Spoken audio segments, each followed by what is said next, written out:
అంశంపై రేపు నిర్ణయం తీసుకుంటామని మంత్రి శ్రీధర్బాబు వెల్లడించారు.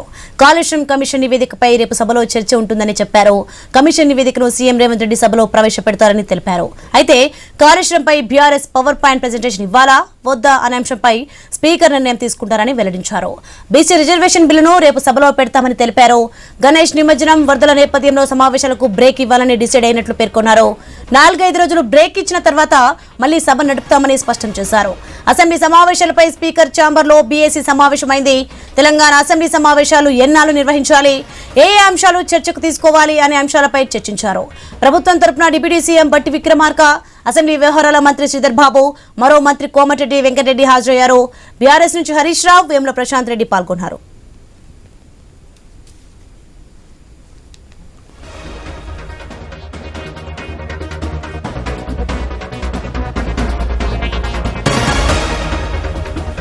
ఇక ఇదిలా ఉంటే బీఏసీ సమావేశం నుంచి బీఆర్ఎస్ సభ్యులు వాకౌట్ చేశారు.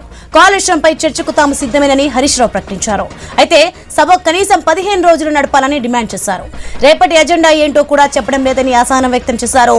రైతు ఆత్మహత్యలు, యూరియా కొరత, రైతు భరోసాపై బీఆర్ఎస్ చర్చకు పట్టుబట్టింది. ప్రజా సమస్యలపై మాట్లాడదామంటే ఎందురు నోరు మెదపడం లేదని ప్రశ్నించారు. వరదలపై చర్చ పెట్టమంటే ముందుకు రావడం లేదని ఫైర్ అయ్యారు. వరద బాధితుల కంటే ప్రధానమైన ఎజెండా ఏముందని నిలదీశారు.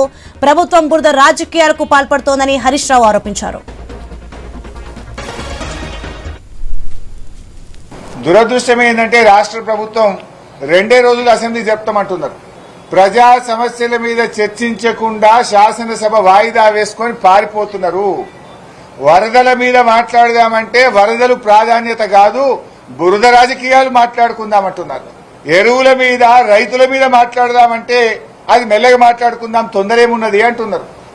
అందుకే ఎరువుల మీద, రైతుల కష్టాల మీద, వరదల మీద, ప్రజలు పడుతున్న బాధల మీద మాట్లాడడానికి ప్రభుత్వం ముందుకు రాకపోవడం వల్ల మేము బీఏసీ మీటింగ్ నుంచి వాకౌట్ చేసి